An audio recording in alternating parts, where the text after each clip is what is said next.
तो ये चीज़ मेल्ट होके पूरा पास्ता के ऊपर स्प्रेड हो गया यार, बहुत ही ज़्यादा सुंदर लग रही है, बहुत ही इसका क्रिस्पी एंड क्रीमी वाला कलर आ गया। से थोड़ा सा निकाल के देखते हैं।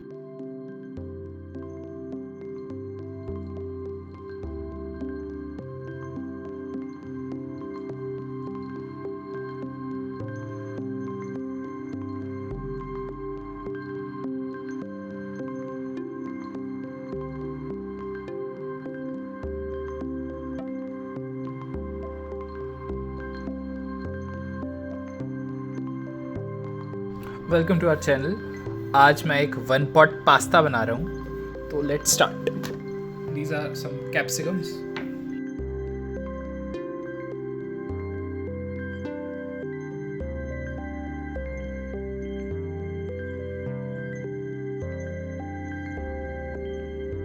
सबके टॉप्स निकल चुके हैं, अब इनको चॉप कर लेते हैं। तो ये मैंने बड़े बड़े पार्ट्स में चॉप कर चुका हूँ। जो एकदम बड़े थे उनको 4 में स्लाइस कर दिया है, एंड जो थोड़े स्मॉल थे उनको मैंने सिर्फ हाफ में स्लाइस कर दिया है। Now let's come to tomatoes. अभी हमने बहुत सारे टोमेटोज़ निकाल लिए हैं जिससे वो पिज़्ज़ा की सॉस या बेस बन सके। तो अब इनको भी थोड़ा साफ़ करेंगे, इनके टॉप्स, एंड देन इनको भी फिर चॉप कर देंगे हाफ या क्वार्टर में। तो टोमेटोज़ के टॉप्स जो थे वो मैंने हटा दिया, थोड़ा बहुत अगर कहीं निशान थे तो वो भी मैंने साफ़ कर दिया। एंड मेरे को जस्ट याद आया कि मैंने पहले बोल दिया था कि मैं पिज़्ज़ा के लिए कुछ सॉस बना रहा हूँ, बट पिज़्ज़ा के लिए नहीं, हम पास्ता की ही बात कर रहे हैं, हम पास्ता ही बनाएंगे। पिज़्ज़ा की भी बात चल रही कि बनाएंगे, इसलिए शायद मैं कन्फ्यूज़ हो गया। अब इनको चॉप करते हैं। हमने इतने सारे टमाटर जो थे वो सारे काट दिए हैं, हाफ मैंने पीस कर दिया क्योंकि ज़्यादा छोटे थे तो इनको क्वार्टर में करने की नीड नहीं थी। अब ये अनियंस है तो इनको पील करेंगे एंड देन फिर इनको भी हाफ या क्वार्टर में कट कर देंगे according to the size. Onion जो थी वो अब पील हो चुकी हैं, तो अब उनको मैं चॉप कर देता हूँ। अब अनियंस भी कट चुकी है एंड मैंने उन्हें थोड़ा अलग अलग भी कर दिया है, ब्रेक कर दिया बीच में से, जिससे अच्छे से वो हीट अप हो सके या फिर जो भी हमें प्रोसेस करना है तो अंदर अंदर तक वो गर्म हो सके। एंड इसमें थोड़े आंसू भी आ गए इसको काटने में। अब नेक्स्ट स्टेप पे जाते हैं।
तो अब नीचे जो वेजीज़ रखनी थी वो रेडी हो चुकी हैं। अब इसमें थोड़ा सीजनिंग और स्पाइसेस डाल देते हैं। तो ये फर्स्ट अपना ऑरिगेनो, ये चिली गार्लिक,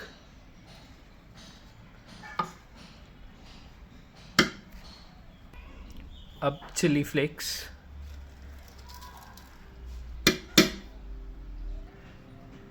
अब नमक डाल रहा हूँ मैं करीब आधा चम्मच, क्योंकि चिली गार्लिक और ऑरिगेनो सीजनिंग में भी थोड़ा सा सॉल्ट होता है।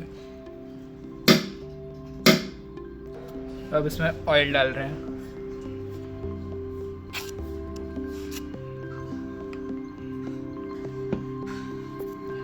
इसमें ऑयल डल चुका है। अब इसके ऊपर टोमेटोस रख देते हैं।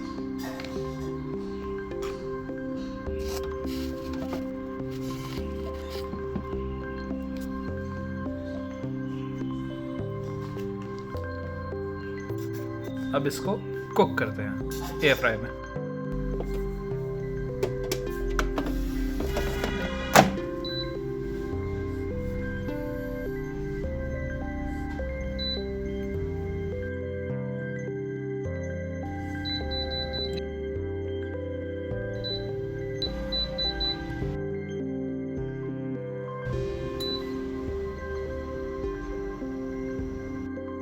अब ये इसमें 3 मिनट बचे हैं। अब एक बार निकाल के देखते हैं कि कितना कैसा हुआ है।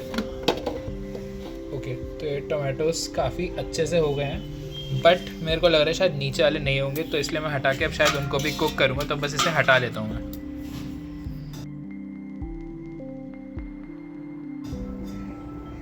तो अब ये ऐसे दिख रहे हैं। मैं थोड़ा ब्राइटनेस कर देता हूँ। हाँ, तो ये भी देखो काफ़ी सिक चुके हैं, बट लग रहा है कि और सिक सकते हैं क्योंकि ऊपर टोमेटो से तो वो नहीं है। तो अब इनको मैं वापस थोड़ी देर के लिए डालूँगा। और मैं गार्लिक और जिंजर, अदरक और लहसुन डालना भूल गया था, बट वो काफ़ी ज़्यादा टेस्ट एनहेंस कर देते, तो उनको मैंने अभी डाल दिया। मैं उनको थोड़ी देर के लिए सेक दूँगा। तो ये हैं काफ़ी गार्लिक और अदरक। टोमेटोज जो हो चुके तो उनको छोड़ रहा हूँ, सिर्फ इनको मैं कुक करूँगा। तो अब ये 3 मिनट बचा है। मैं इसको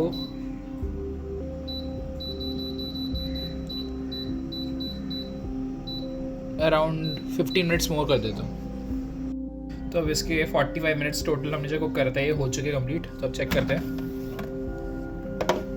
तो अब इसमें मैंने टमाटर वापस डाल दिए थे क्योंकि जो बचे हुए थे अनियन और कैप्सिकम वो इतनी देर हमने इसलिए सिकने रख दिए थे क्योंकि हमें गार्लिक एंड जो हमने अदरक डाला था वो हमने बाद में डाली थी, तो उनको कुक करने के लिए वो ज़्यादा कुक हो गए थे, तो इसलिए थोड़ा वो उतना ज़्यादा जले ना, इसलिए मैंने टमाटर डाल दिए थे। तो पूरा हो चुका है। अब ये जो हमारे टमाटर जो मैंने बीच में नहीं डाले थे वो इतने बचे हैं, तो अब मैं थोड़े बहुत छोड़ दूंगा कि उन्हें हम बाद में डालेंगे, उनको पूरा मिक्स नहीं करेंगे, जिससे थोड़ा टेक्सचर रहे। बाकी मैं डाल देता हूँ, एक और डाल देते हैं बस। अब ये मैंने बचा दिए हैं, ये करीब 3.5 टमाटो है। अब ये हमारा बचा है। अब इसमें हम पानी डाल देते हैं एंड फिर इसे हम मिक्स करेंगे। पानी देखना पड़ेगा कि कितना है, कहीं ज़्यादा या कम ना हो जाए। मेरे ख्याल से ठीक रहेगा, बट डाल सकते हैं।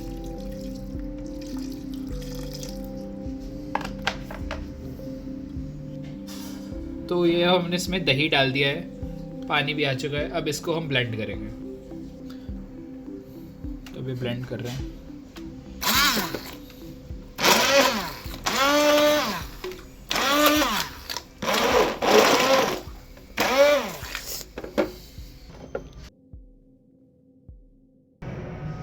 तो अब ये ब्लेंड हो चुका है और थोड़ा थोड़ा दरदरापन रह गया है, तो ये मेरे ख्याल से टेस्ट में अच्छा लगेगा।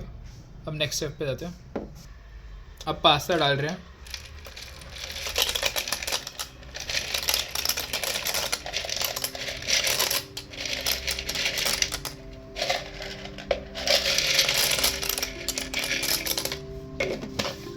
गाड़ी थी तो वो देख लियो।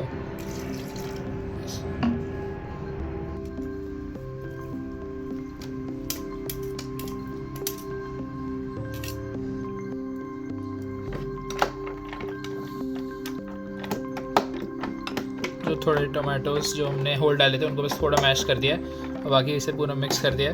अब इसे हम वापस एयर फ्राई में डालेंगे। इसको एयर फ्राई में डालें, काफ़ी हैवी है।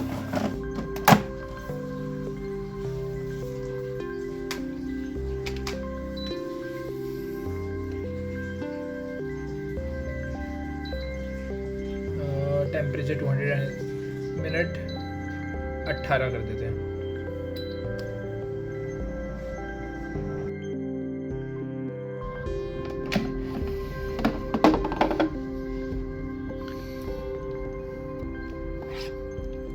तो ये हमारा पास्ता है।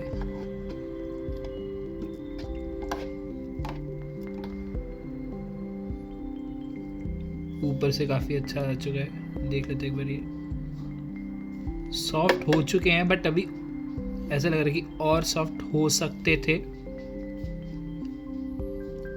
तो अब इसमें हम चीज़ डाल के देन फिर इसे अब खाएंगे।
तो ये चीज़ मेल्ट हो गया, पूरा पास्ता के ऊपर स्प्रेड हो गया है। बहुत ही ज़्यादा सुंदर लग रही है, बहुत ही इसका क्रिस्पी एंड क्रीमी वाला कलर आ गया। सो थोड़ा सा निकाल के देखते हैं कैसा बना है।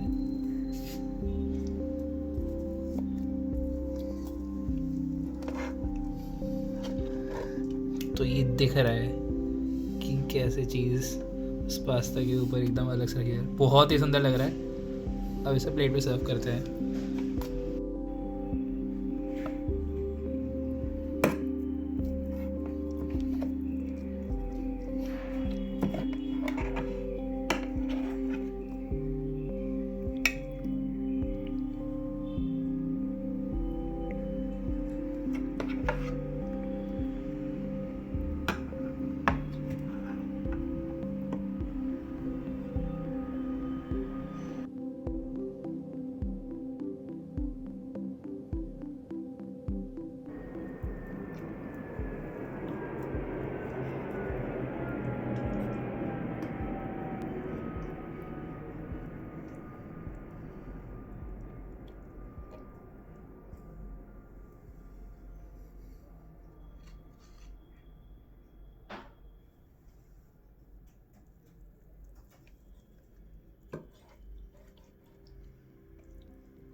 थैंक यू, बन गया है पास्ता।